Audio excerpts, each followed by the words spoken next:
Kutokana na haya tulieleza, ndiyo maana ikaja katika sunna watu kuhimizwa kuisoma sura hii na kuifanya kuwa ni wirdun yaumi, ni uradi wa kila siku, kuisoma kwa mara zisizopungua 8. Ayatul Kursi imekuja katika sunna kusoma kwake takriban mara 8 kwa siku, na yote imethibiti katika hadithi. Imekuja hadithi aliyoipokea al-Imam an-Nasa'i rahimahullahu ta'ala katika kitabu chake Amalul Yawmi wal Layla, na ambaye amesahihisha Sheikh al-Albani rahimahullahu ta'ala fi Sahih al-Jami' hadithi nambari 6464. Hadithi hii inasema man qaraa ayatal kursi fi duburi kulli salatin maktubatin lam yamna'uhu min dukhuli aljanna illa an yamut. Yoyote atakayesoma ayatul kursi baada ya kila swala ya faradhi,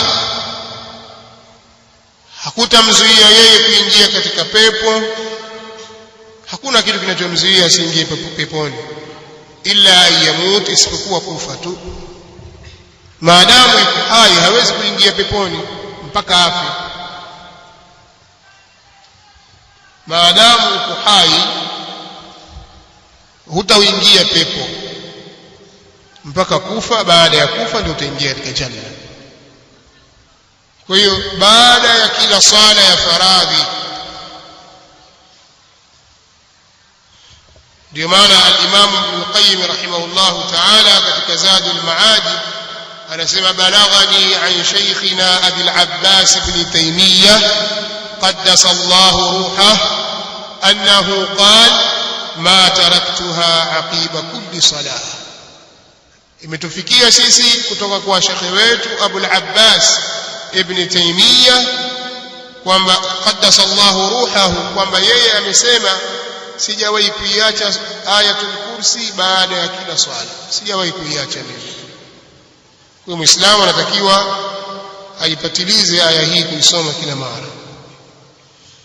Kwa hiyo ikiwa kila baada ya swala ya faradhi utaisoma ayatul kursi, ina maana kwa siku utaisoma mara 5. Hizo ni mara 5 tayari. Kadhalika kuisoma ayatul kursi wakati wa kulala imekuja katika hadithi sahihi vile vile. Ameipokea al-Imam al-Bukhari kutoka kwa Abu Huraira radhiyallahu ta'ala anhu, ile hadithi ya kwa Abu Huraira aliwekwa mlinzi wa kulinda mali za zaka, kaja shaytan. Mwisho akamwambia katika maelezo ambayo yako katika hadithi hiyo kwamba ukisoma ayatul kursi, Allahu la ilaha illa huwa al-hayyul qayyum min awwaliha hatta takhtima al-aya, kutoka mwanzo wake mpaka ukahitimisha aya, lan yazala alayka min Allahi hafidhun, hataacha kuwa ni mwenye kukulinda Allah tabaraka wa taala. Lan yazala alayka, hataacha kuko wewe juu yako, min Allahi, kutoka kwa Allah, hafidhun, ni mwenye kukulinda. Kwa maana utalindwa na Allah tabaraka wa taala. wala yaqrabuka shaytanun hatta tusbih, na wala hatakukurubia wewe shaytani mpaka upambaukiwe asubuhi, mpaka kuna kucha asubuhi. Kwa maana wewe ukilala, wakati wa kulala ukasoma ayatul kursi, basi uko ndani ya hirzun makinun wa hisnun hasinun, katika hifadhi na ulinzi mkubwa kabisa kutoka kwa Allah tabaraka wa taala. Bila shaka kama anavyosema Sheikhul Islam Ibn Taymiyyah rahimahullahu taala, mwenye kusoma hivyo, lakini yule mwenye kusoma kwa ukweli, asema yaqra'u ayatal kursi bisidqin fa idha qara'aha taghayyaba dhalika awsaqun fil ardi aw ihtaja. Atakayesoma hii ayatul ayatul kursi ataisoma aya hii lakini kwa ukweli. Katika sehemu nyingine anasema hii katika qaidatul jalila fi tawassul wal wasila. Sehemu nyingine anasema idha qara'aha al-insanu 'inda al-ahwali shaytaniyya bisidqin abtalatha, atakapoisoma mwanadamu aya hiyo ayatul kursi katika hali za kishaitani, yani katika mazingira ambayo anahisi kuna mashayatin na vitu vya kumdhuru, akiisoma kwa ukweli kabisa ayatul kursi itabatilisha vitu hivyo, itavivunjilia mbali. Kwa miongoni mwa hali hizo ni hali ya kulala, lakini uisome na hali ya kuwa wewe ni mutadabbir, mwenye kuzingatia, moyo wako uko hadhir, sio umeshughulishwa na jambo jingine na huku unasoma ayatul kursi mpaka umemaliza hujui umesoma nini kwa sababu umeizoea tu.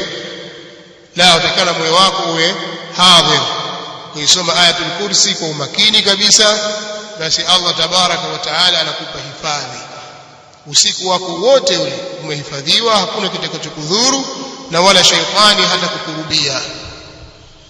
Kwa hiyo ukiisoma wakati wa kulala itakuwa hiyo ni mara ya 6.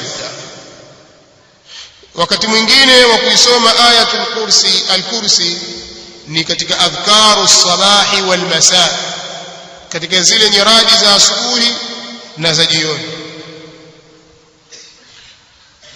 kwa sababu muislamu anatakiwa ahifadhi nyiradi hizo kabla tulu'i ash-shamsi wa qabla al-ghurub. Kabla jua halijachomoza kuna adhkari watakana uzilete, na baada al-ghurub, qabla al-ghurub, kabla jua halijazama. Wakati huu muislamu hatakiwi kuwa ni minal ghafilin, katika watu walioghafilika. Watu wengi wanaghafilika kipindi hiki, lakini ukisha swali al-fajr ukafanya adhkari zako za baada as-salah, usilale kabla tulu'i shams, wala usishughulishe na jambo jingine. Leta adhkar za asubuhi, na ya kwanza tukaanza nayo ni ayatul kursi, Allahu la ilaha illa huwa al-hayyul qayyum, mpaka mwisho wa aya. Kisha al-mu'awwidhatayn wal ikhlas tusoma mara 3 qul huwa Allahu ahad, na qul a'udhu bi rabbil falaq, na qul a'udhu bi rabbin nas. Usiache. Na kuna dua nzuri nzuri ambazo mtu anatakiwa azisome, walillahi alhamdu, wengi wanazifahamu. Ukazikalia dua hizo, basi utakuwa ukidumu juu ya hali hiyo wakati wa asubuhi na wakati wa jioni, basi fa anta min adh-dhakirin Allah kathira, wewe ni katika wenye kumdhukuru Allah kwa wingi. Kwa usipoteze fursa hiyo. Ukishughulishwa siku moja, siku mbili, basi sio maisha yako yote wewe umeshughulishwa, wewe huna wirdi yoyote Muislamu. Na wakati wa asubuhi na kabla al-ghurub, kabla ya kuzama jua, wengi katika wanawachuoni wanasisitiza watu kuleta hizi adhkari, bali wamefadhilisha hata juu ya Qur'an. Kwa hiyo Muislamu atakiwa udumu katika hali hiyo, ulete adhkari hizo, na ni sahla ukizikalia. Kama utachelewa basi ni nusu saa, leta adhkari hizo, dumu juu yake. Lakini tutakusema kwamba adhkari za as-sabah wal masa pia vile vile kuna ayatul kursi. Ukizileta hizo, Allah subhanahu wa ta'ala atakupa ulinzi wake. Utapata ulinzi wewe wakati wa jioni na ulinzi wakati wa asubuhi. Mtume sallallahu alaihi wasallam anatuambia, man qalaha hina yumsi ujira minna hatta yusbih. Hii ni hadithi inaelezea habari za majini walipokutana na Ubay bin Ka'b. Imekuja katika hadithi kwamba Ubay bin Ka'b alikuwa akiweka mahali tende zake hivi, wanakuja akija asikuta zimepungua, kumbe ilikuwa majini wanakuja wanaziiba.